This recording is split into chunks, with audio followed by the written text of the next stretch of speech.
Part 3 of the series opens with Morpheus sitting in a park. After putting John to sleep, a woman comes over to talk to him, and it becomes evident they know each other. She knows something's bothering Morpheus, and he starts to explain that he doesn't know what's going on with him. Even though he has all of his tools and more power than he has had in millions of years, Lord Morpheus is without a purpose. Now that his quest is over, he feels empty. During their conversation, we learn that this woman is Death, Morpheus' sister. Since she is busy, the two go about dealing with her work. In the next scene, Morpheus accompanies Dream on her business, while he tries to figure out what he should do next. Death tells him to stop feeling sorry for himself, which he eventually does. They walk through a market and catch up on their family drama, with Morpheus remarking how Desire, their evil sibling, was likely overjoyed with his disappearance. We learn what powers Death has and what purpose she serves. She is the Angel of Death, whom Lord Magus originally planned to summon. Instead, he captured Morpheus. Death ushers in mortals when it's their time to die. While it might seem morbid at first, Death feels satisfied in her role because she makes sure people who are about to die don't feel alone.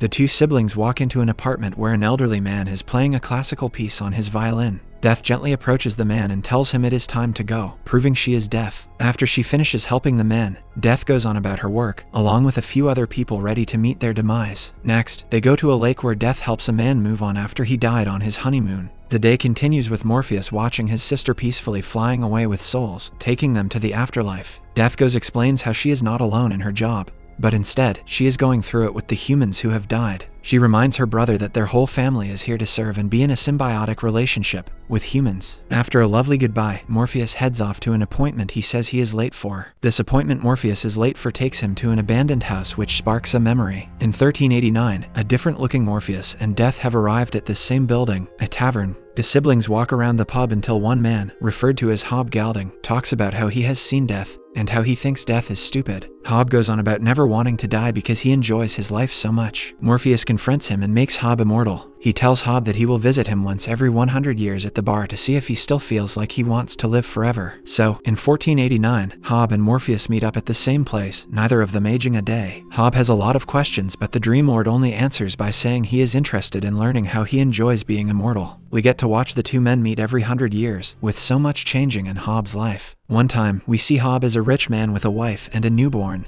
And another time, he's a haggard, poor drunk who's barely allowed in the bar. The immortal human explains how he lost his land and his wealth over the last 80 years after losing his wife to childbirth and his son when he was 20. However, he still wants to live since he has so much to live for. Jumping ahead another 100 years to 1789, Hob and Morpheus chat as usual. During this talk, the owner of the bar leads a cloaked woman to the private meeting room of Morpheus and Hob. When Hob explains he is shipping people from Africa to become slaves, Dream advises him to change careers. We learn that the cloaked woman is Lady Johanna Constantine. She has heard tales of the devil and a Jewish man meeting here every 100 years to make deals, so she wants in. Morpheus declines, and when Johanna's guards make their move, Hob defends them. As Lady Johanna pulls a knife on Hob, Morpheus uses his sand to distract her. By 1889, Dream and Hob get into an argument when Hob suggests Morpheus is only meeting with him every 100 years because he's lonely and needs a friend. The Dream Lord takes great offense to this and storms off, leaving their friendship up in the air. For their next scheduled meeting,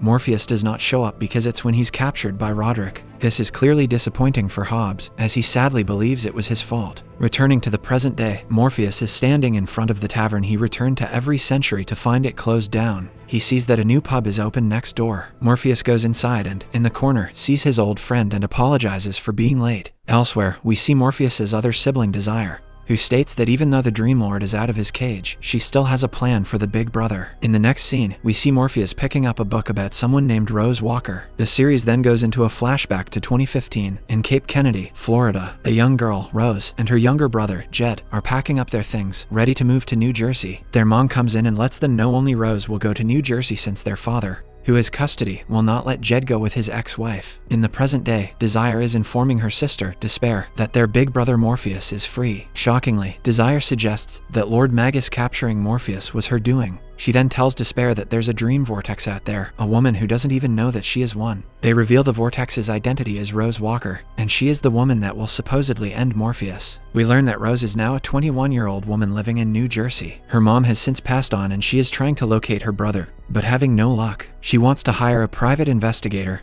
but unfortunately does not have the money to do so. Two folks, Lyda and Carl, are with Rose at this obstacle in finding Jed. Lyda is a family friend who is taking Rose to London for a 7-day paid research trip into her family. After Rose falls asleep on the plane, Lyda talks to the passenger across the aisle and gives a brief rundown of what Rose is going through. She explains to this man how she has compassion for Rose since she lost her husband and feels empty without him. This man turns out to be her husband, Hector, and she is actually dreaming while asleep on the plane. Meanwhile, within the dreaming world, while conducting a census, Lucian visits Abel and he asks if she had heard about there being a vortex, which she dismisses as gossip. When she returns to Lord Morpheus, she informs him of the unfortunate news that 3 of the Arcana are missing. The 3 are Galt, a shapeshifter, Corinthian, and Fiddler's Green. Lucian also shares the gossip from Abel about the dream vortex, something the King of Dreams knows about and surprisingly welcomes with a smirk on his face. Morpheus clarifies to Lucian the dream vortex is a she and could possibly help their other 3 problems since vortexes attract dreams. Matthew then volunteers to go watch over Rose to monitor what she's up to, and we see her travel to London and meet a woman named Unity. As they're looking at a dollhouse at Unity's home,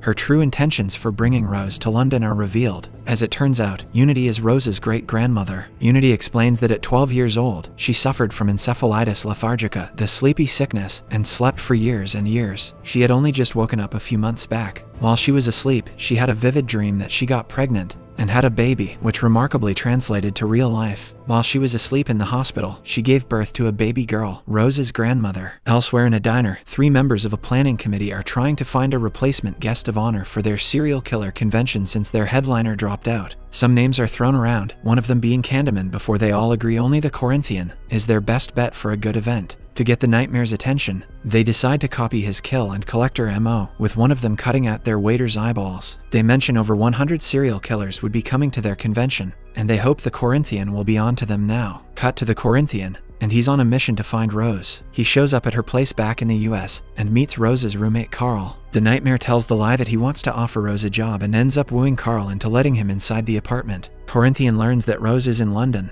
but before traveling to London to find Rose, he shows up at the diner and agrees to be the special guest at the serial killer convention under one condition: if he can bring the vortex with him. Back in London, Unity employs Rose and Lyda to find Jed so she can meet her great-grandson. Before she goes, Unity gifts Rose her family's gold amulet. Rose and Lyda then head back to America, Florida specifically, where she and Jed grew up, so she can start looking for him once again. She stays at a B&B owned by Hal Carter. After checking in, the duo goes to the foster agency that placed Jed. But the woman working there, Miss Rubio, refuses to give out private information. Understandably, Rose gets upset, though Miss Rubio assures her that Jed is safe. He is with their maternal uncle, although the social worker doesn't disclose his current location. Later on, Rose goes out to a bar with her new neighbors at B and they watch Hal give a fun performance and drag up on stage. While she's outside in an alleyway, 2 creepy guys start hitting on Rose and try to rob her with a knife. A mystery man shows up and tries to help, while Rose takes matters into her own hands and kicks the knife out of the burglar's hands. They leave, and it's revealed the man who appeared is Gilbert, one of her neighbors from B&B. While Rose is sleeping that night, she hears Lucian and Morpheus's voices in another room. The 2 are trying to find Jed in the dream world and can't locate him, which they find concerning. They realize that a nightmare Morpheus had created, Galt, might have captured Jed and severed him from the dreaming. Rose shows up, much to our Dream Lord's surprise, introducing herself and asking what they know about Jed. We then watch Jed try to escape from his Uncle Barnaby, running into his maternal guardian, Aunt Clarice, in the street and telling her they have to go before Barnaby catches up to them. But it's too late. Uncle Barnaby drives up and puts Jed in the trunk of his car. Back in the palace, Morpheus welcomes Rose and tells her she can stay in the dreaming, explaining to her what she is. According to him, a dream vortex is a mortal who is so powerful they can travel through other people's dreams. Apparently, this happens every few thousand years. The Dream Lord tells Rose that if she can find him, she can find Jed. They make a plan to go in search of Jed that night in Rose's dreams. In the next scene, we see Jed as it turns out he's in a nightmare, only to be woken up to find himself in a true nightmare. He's locked in the basement at his Uncle Barnaby and Aunt Clarice's. Once she wakes up, Rose gives Unity a call to update her on what's going on, and Unity reveals that she's speaking with a journalist there to ask her about her sleepy sickness. As it turns out, that journalist is none other than the Corinthian,